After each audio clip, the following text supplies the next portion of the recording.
México, el país de la luz y del color, vive tiempos sombríos.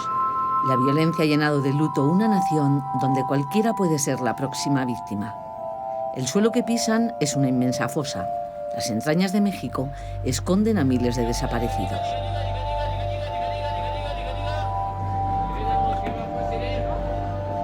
La delincuencia, las mafias del narcotráfico y el poder paralelo se han incrustado en el corazón de las instituciones, añadiendo desconfianza y desasosiego a una ciudadanía que está bajo sospecha. Los mexicanos quieren desprenderse de la herencia recibida, un legado de muerte y corrupción que tambalea sus cimientos. 100 años después de la revolución, se enfrentan a otra revuelta, contra los secuestros, las amenazas y las extorsiones. Se han echado a la calle y exigen justicia, el antídoto contra las tinieblas y la muerte.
Ayotzinapa, una de las 17 escuelas rurales de magisterio que hay en México, es un monumento a la tristeza.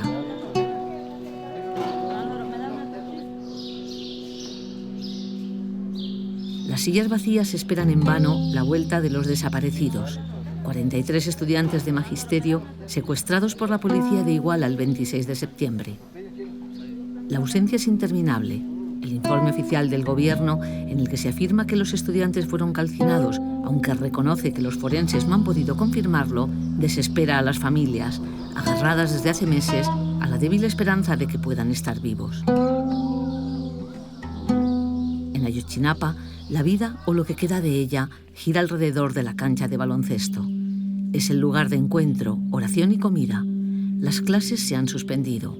La escuela se ha convertido en el hogar provisional de los padres, casi todos campesinos de origen muy humilde. Pero su determinación es más fuerte que la pobreza. Los tienen que entregar como se los llevaron, vivos también. Yo no los espero muertos, porque de lo contrario es peor para ellos, porque pues es delito matar a un ser humano, más tantos muertos, y luego los muchachos que son 43 que nos encontramos y que los hayan matado, y como dicen que ya los quemaron, ¿sabes? Y que con descargo lo dicen. ¿Cómo van a quemar si no son animales también?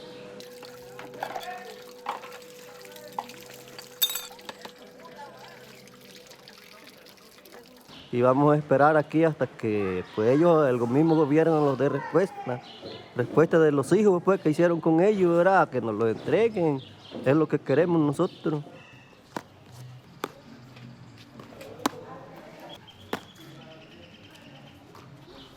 La escuela de Ayotzinapa lleva casi 90 años formando maestros rurales. Es un reducto de la revolución, basado en los principios de justicia e igualdad, donde los estudiantes reciben una formación muy crítica. En sus aulas estudiaron líderes guerrilleros como Lucio Cabañas o Genaro Vázquez Rojas.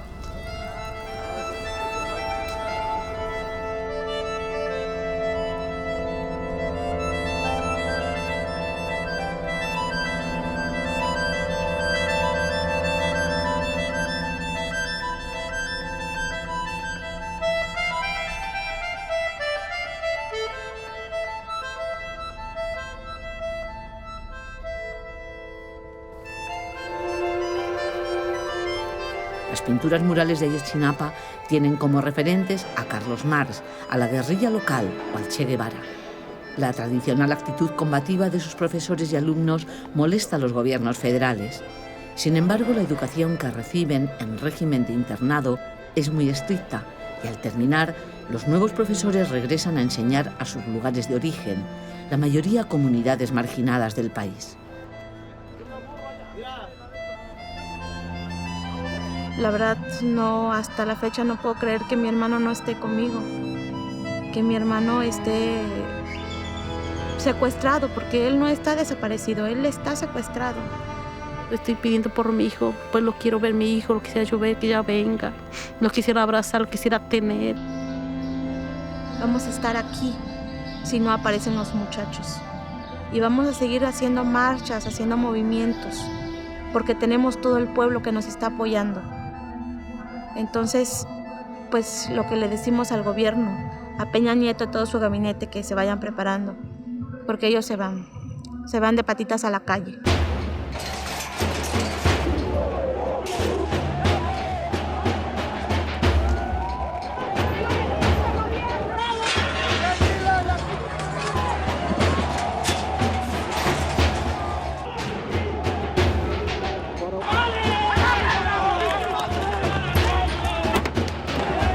La desaparición de los futuros maestros, perpetrada por policías locales y ordenada por un alcalde vinculado al cártel más poderoso del estado de Guerrero, ha desencadenado un movimiento social sin precedentes. La indignación ha provocado incidentes, pero nada comparado a la respuesta pacífica de la calle.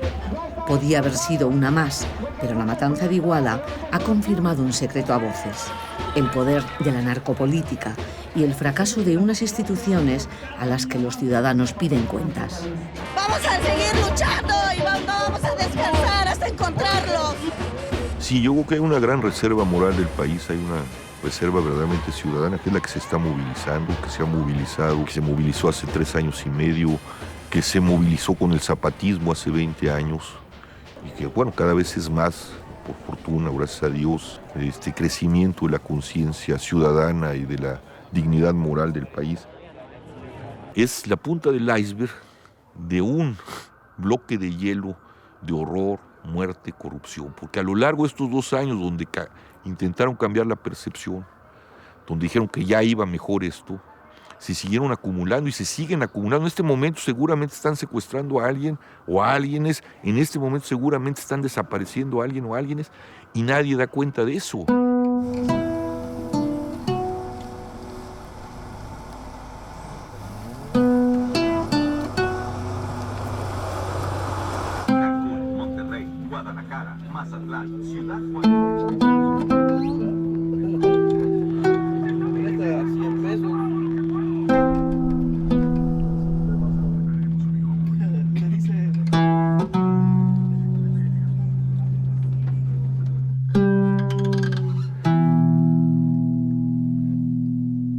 Ernesto fue testigo de la noche de Iguala. Vio cómo los policías municipales, vinculados al narcotráfico y a las órdenes de un alcalde mafioso, abrían fuego contra los estudiantes, mataban a 6 personas y se llevaban secuestrados a 43 alumnos de la Normal de Magisterio. El día viernes 26 de aquí de Ayotzinapa, aquí de la Normal, salimos aproximadamente a las 6 de la tarde en 2 autobuses. El destino, la ciudad de Iguala.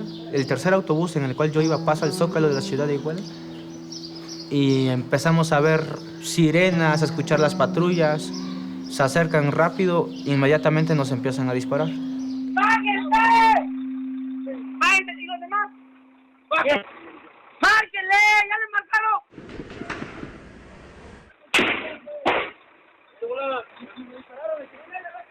¡Ya mataron a uno! ¡Ya mataron a uno! Se trata de 43 jóvenes muy pobres, campesinos, las normales, los estudiantes normalistas, las normales son muy pobres en Iguala, en todo ese estado. son pobres porque son para muchachos que no tienen ninguna otra oportunidad.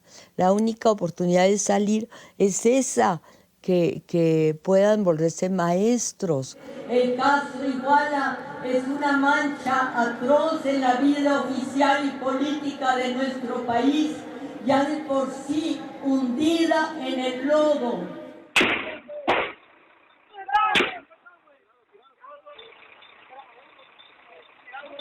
¿Por qué nos dispararon? No sé.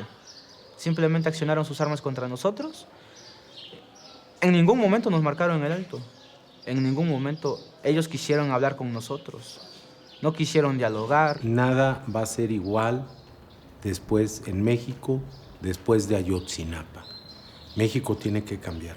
No queremos más violencia, no queremos más inseguridad, no queremos injusticia, no queremos impunidad, no queremos corrupción, no queremos falta de desarrollo para el país.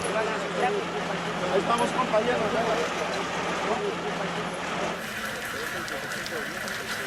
Le gritábamos a los policías que nosotros no teníamos armas, que por qué nos estaban disparando. Le dijimos a los policías, le gritamos a los policías que los del autobús somos estudiantes, le decíamos. Somos estudiantes, no tenemos armas. Un policía incluso dijo que nosotros nos habíamos buscado eso. Dijo, querían enfrentarse con hombrecitos, ahora aguántense.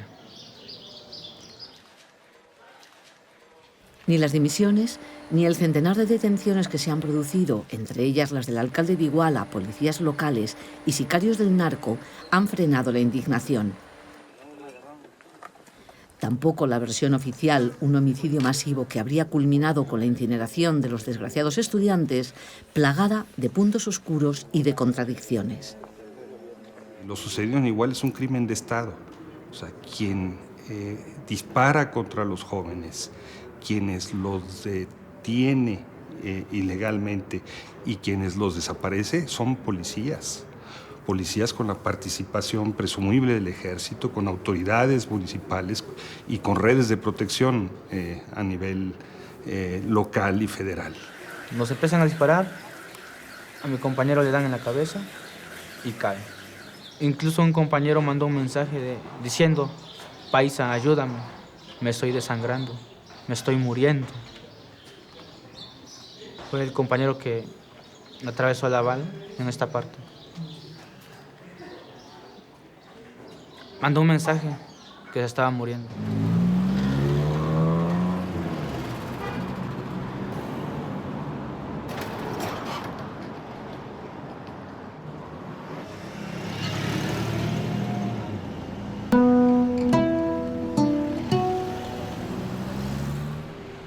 En Chilpancingo, la capital del estado, nadie ha olvidado a los estudiantes desaparecidos.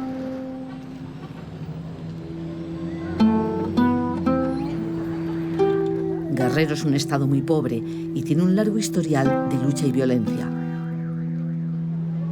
Durante los años 70 y 80, los años de la Guerra Sucia, hubo cerca de 1.500 desapariciones forzosas. Aunque solo se hayan podido certificar las ejecuciones extrajudiciales y el secuestro de 500 personas. Esto viene ocurriendo desde siempre. Quedó impune, ha quedado impune hasta ahora las desapariciones de la Guerra Sucia.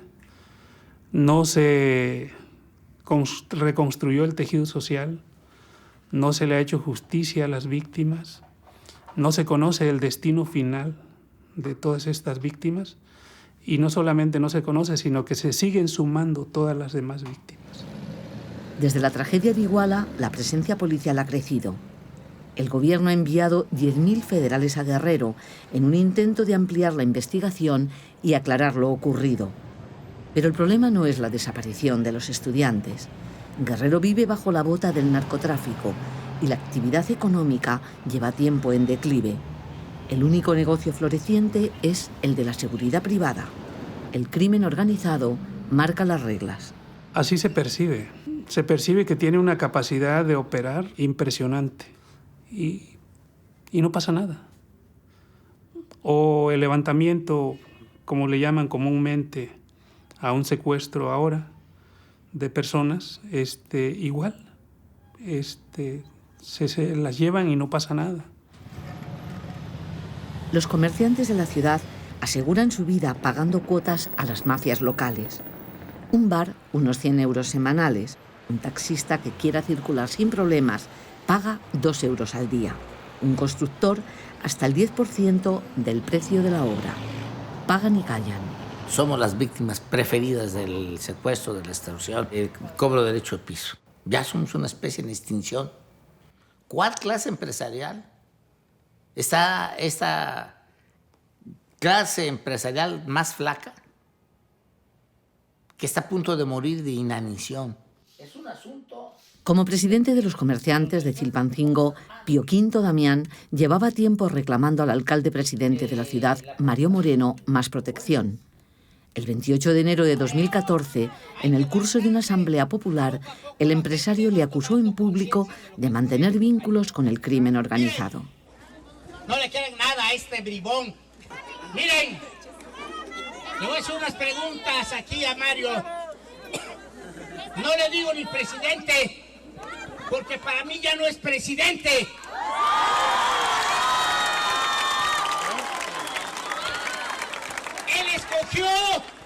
Él escogió estar en contra del pueblo.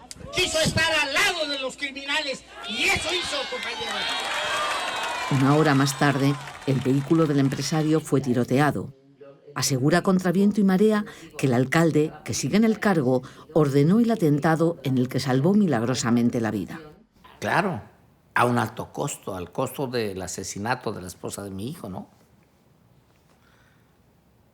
Al costo de que mi hijo haya recibido un balazo en la mano, ¿no? Y que le haya quedado inutilizado la mano izquierda, ¿no? Pero gracias a Dios no es nada por lo que pudo pasar. 180 balazos más o menos. Es increíble que hayamos salido 6 vivos.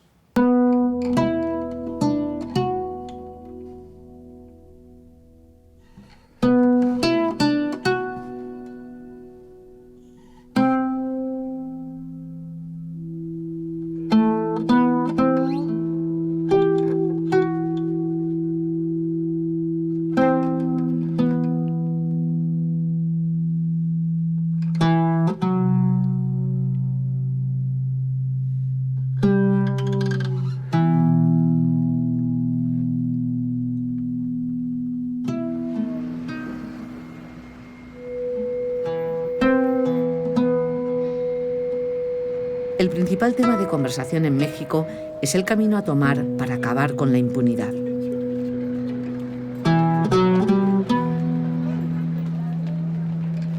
Los mexicanos desconfían de las instituciones, se sienten inseguros, obligados a guardar silencio, a ceder a la extorsión. Además, tienen el orgullo herido y se avergüenzan de la imagen que están dando en el exterior.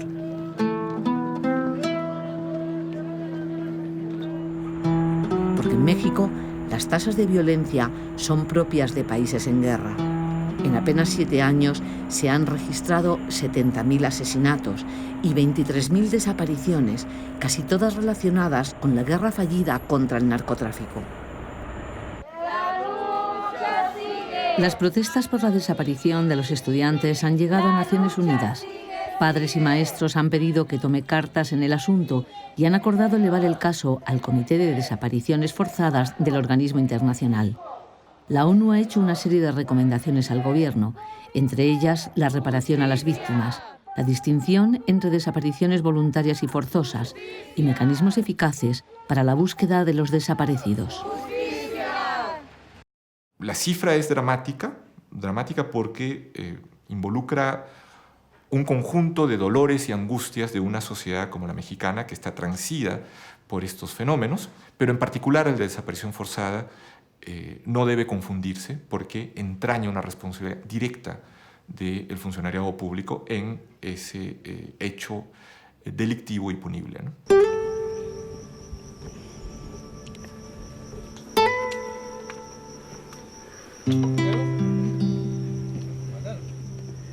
Están apareciendo las fosas en Guerrero, y si le empiezan a rascar han aparecido las tumbas, pues, por decirlo de alguna manera, en el norte del país también. Es decir, como que seguramente habrá algunos que ya no quieren volver a su casa y desaparecen, pero la mayor parte de los desaparecidos, por favor, es dentro de un esquema de desaparición violenta.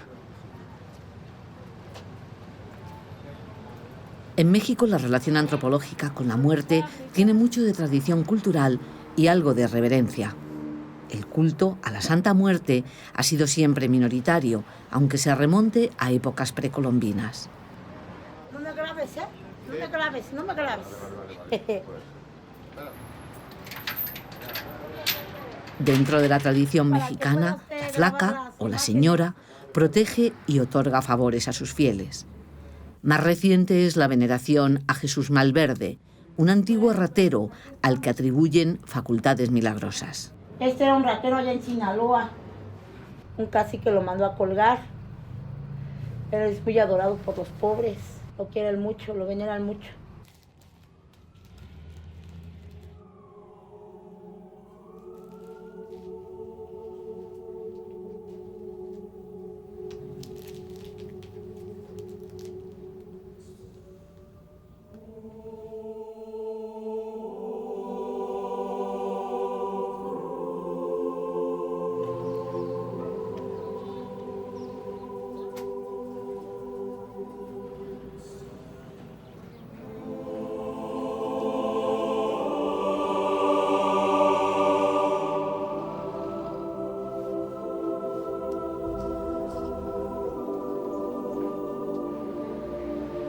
Casualidad o no, el culto a la Santa Muerte, a quien los narcotraficantes veneran como si fuera una virgen, ha crecido en los últimos años, especialmente en los estados del norte y en barrios marginales de la capital como Tepito.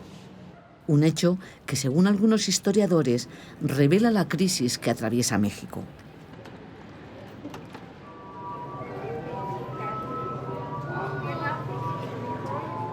México, 110 millones de habitantes, la 14ª economía más grande del mundo, ha escrito su historia a golpes de acontecimientos teñidos de sangre. De fechas como la del 2 de octubre de 1968, cuando el ejército tomó la plaza de Tlatelolco y disparó contra los estudiantes. No hay cifras oficiales, pero se calcula que murieron más de 300 personas.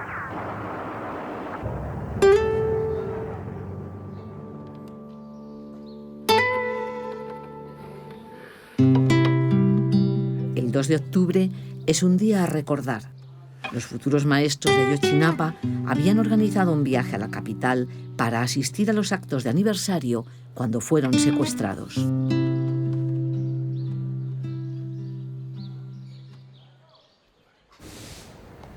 La escritora Elena Poniatowska ha vivido ambos acontecimientos.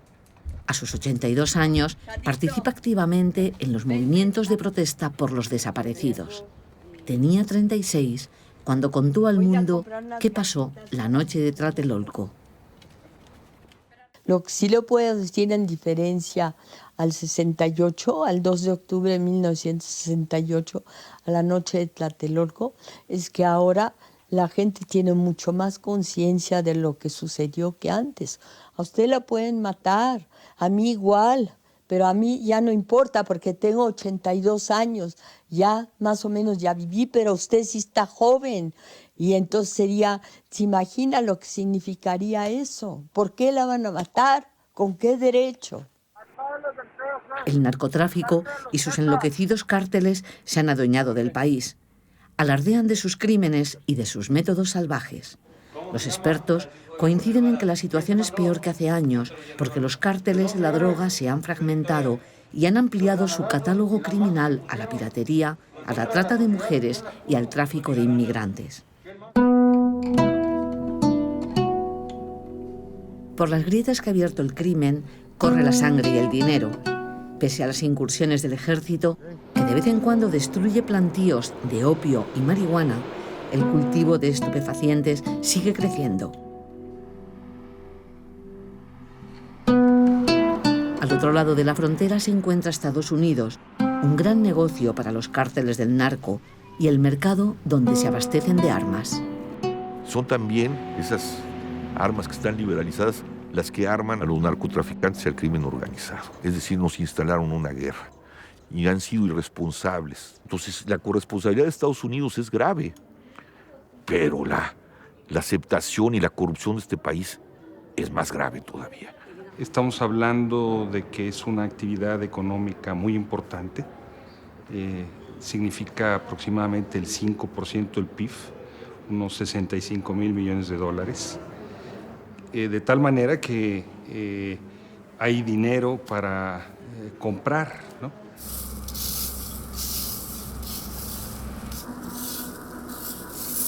Atrapados entre el narco que les amenaza y el Estado que no les protege. Así es la vida de miles de campesinos en las regiones más pobres, como Guerrero.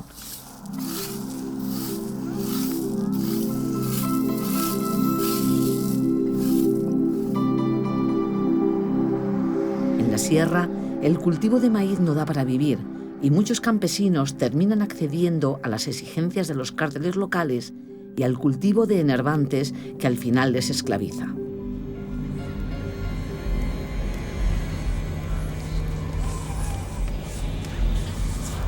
Los 3.600.000 habitantes que tiene Guerrero, es una parte la que efectivamente se ve obligada a sembrar marihuana y amapola, pero no es el conjunto de la población rural. Hay regiones enteras en Guerrero en donde la población campesina ha sido expulsada, con pueblos enteros donde los cárteles los han sacado de sus territorios para sembrar en ellos directamente, ellos con sus jornaleros, ese tipo de drogas.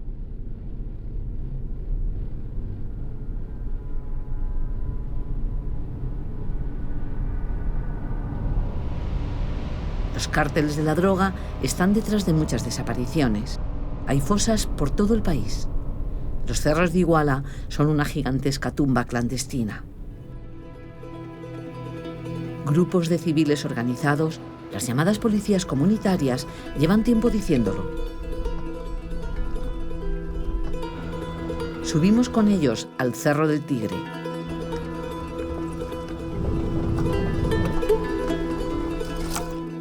En el camino, los banderines que han puesto señalan la existencia de una fosa. Es fácil reconocerlas.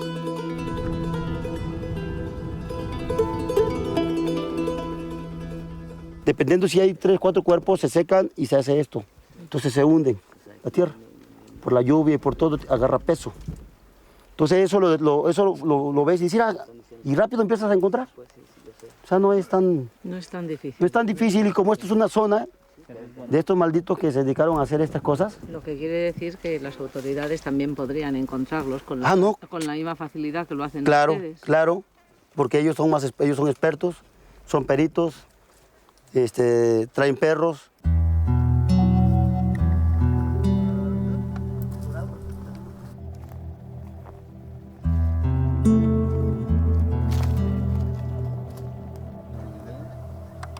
¿Cómo realizan las búsquedas?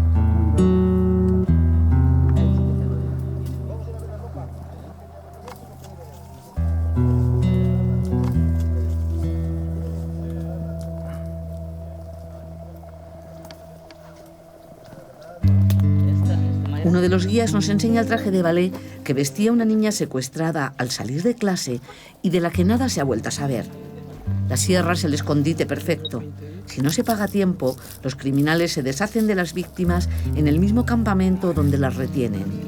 A veces se oyen los lamentos de los secuestrados. Y tú escuchas quejido, pues tú quieres ayudarlos, ¿no? Estamos acostumbrados a esto. No traemos arma, pero estamos acostumbrados. Y sobre todo estamos dispuestos, eso es lo que pasa con nuestra gente. Que ya estamos cansados de que todo el tiempo nos están matando, secuestrando, robando, violan a nuestros hijos, o sea, ya estamos hasta la madre. Entonces es mejor morir peleando que morir allí hincado, ¿no? Aquí encontramos herramientas, esto es la mandíbula, los dientes, el fémur, Bueno, creo que es como un plato, mira. O lo llaman ellos los otros desaparecidos. Yo diría que le deben decir los miles de desaparecidos, no nosotros. O sea, deben de aclararle la palabra, ¿no? Y los miles de desaparecidos. Porque van a ver ustedes que es increíble, es muchísima gente. Es impresionante. La búsqueda de los estudiantes de magisterio ha espoleado a los familiares de otros desaparecidos. Jorge Popoca no sabe nada de su mujer ni de sus 3 hijos desde agosto. El más grande tiene 4 años, mi nena tiene 3 años y la otra tiene 1 año y medio, 1 año y 3 meses. Sí. ¿Dónde es que esto pasó? Pasó el 23 de agosto de este año. Sí, hicieron una llamada a la casa donde le dijeron a mi esposa que ahí me tenían secuestrado. Y ella, como yo soy activista social aquí en Iguala, yo vivo en Iguala, por lógica salió ella a hacer la entrega del dinero y es donde la agarraron con todos los niños. Mayra busca a su hermano, taxista de Uchuco, desde julio de 2012. La mafia lo secuestró y pidió el rescate, pero lo mataron antes de que la familia reuniese el dinero. Hubo llamadas muy pocas, demasiado pocas, y la última donde no se logró la negociación, dicen, hijo de tu, una grosería, te vas a arrepentir toda tu vida, no vas a volver a saber de tu hermano. Nos encerramos, todo ese tiempo hemos vivido con miedo, ¿quién es el que sigue? ¿Sí? No nos hemos ido de ahí porque ¿a dónde se va uno? A empezar una nueva vida, no se puede.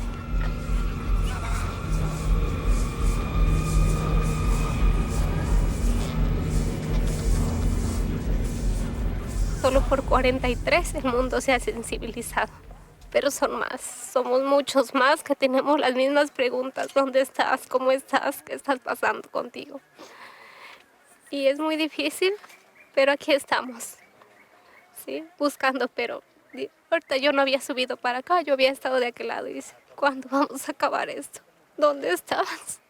¿En cuál estás tú? Ya. ¡Siguen los decapitados! ¡Siguen los degollados! Ayer encontraron otros 2 hombres decapitados, degollados. La plaza de la catedral ha sido ocupada por los profesores rurales que desde el mes de octubre se han unido a la revuelta. En las comunidades campesinas, los maestros tienen mucho peso. Son la punta de lanza del movimiento contra el olvido y organizan actividades junto a los estudiantes para que la memoria de los desaparecidos no se desvanezca.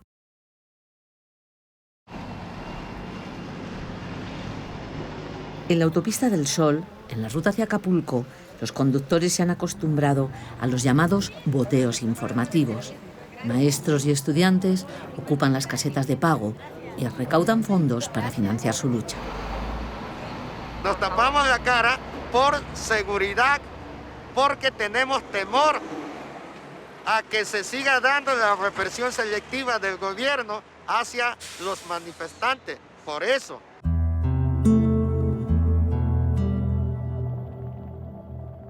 Todo el aparato del Estado, sobre todo el municipal, vinculado a la delincuencia. Topar con eso, sobre todo con estudiantes tan inermes y con jóvenes pues pobres, que lo que han luchado por años es que haya una educación digna y que por lo menos haya presupuesto para sobrevivir dentro de este internado.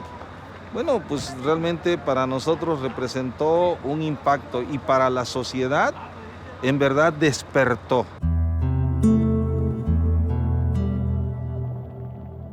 Después de Iguala, México debe cambiar. Enviaré una iniciativa de reforma constitucional que facultará al Congreso a expedir la ley contra la infiltración del crimen organizado en las autoridades municipales. Esta nueva ley establecerá el mecanismo para que la Federación asuma el control de los servicios municipales o, en su caso, se disuelva un ayuntamiento cuando existan indicios suficientes de que la autoridad local está involucrada con la delincuencia organizada.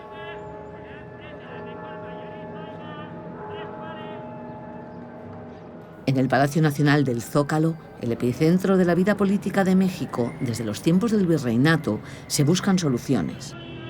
La infiltración de elementos del crimen en las instituciones, la narcopolítica, ha dado paso a la necropolítica. Y las medidas anunciadas por el presidente Enrique Peña Nieto, con su popularidad por los suelos, parecen insuficientes para detener la hemorragia.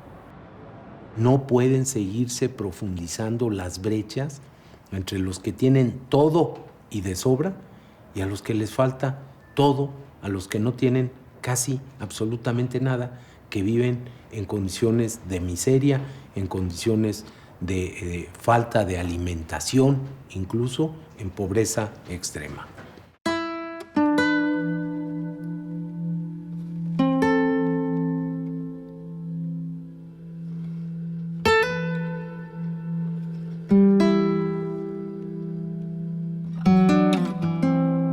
Desde el despacho del rector, autoridad muy respetada y conciencia moral del país, destaca la vista de los impresionantes murales de la Biblioteca Central. La UNAM es la universidad más grande de Latinoamérica, la más antigua, una de las más prestigiosas, y un foro de debate contra el miedo y la muerte gratuita. Mi hijo lo mataron siendo inocente por ir a reclamar a un bar, junto con sus amigos, este es bar que las autoridades sabían que estaba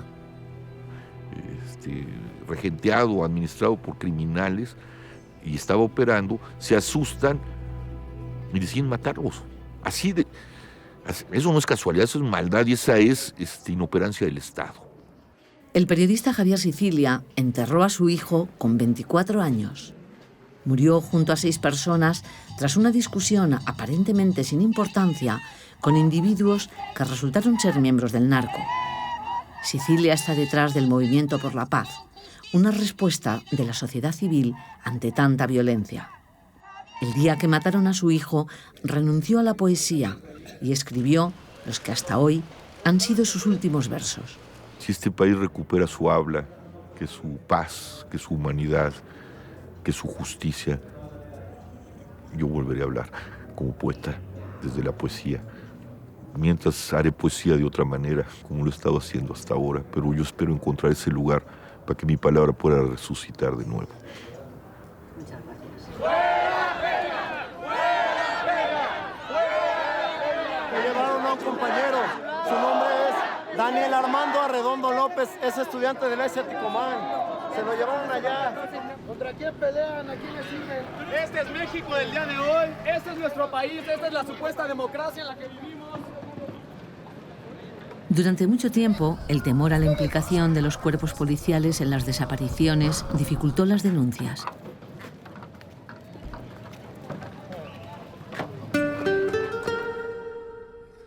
Pero se ha roto el tabú, y en parte gracias a la resistencia de 43 familias campesinas que desde hace meses han reclamado inútilmente la vuelta con vida de sus hijos. Sus rostros de surcos profundos denotan agotamiento. La Procuraduría General de la República asegura que las líneas de investigación están agotadas, que las cenizas que se encontraron en un basurero corresponden a los restos de los muchachos, aunque no se puede probar. Las familias niegan la versión oficial, seguirán luchando. Cuentan con la solidaridad internacional, con el respaldo de los que como ellos no tienen miedo, porque todo lo que podían perder ya lo han perdido.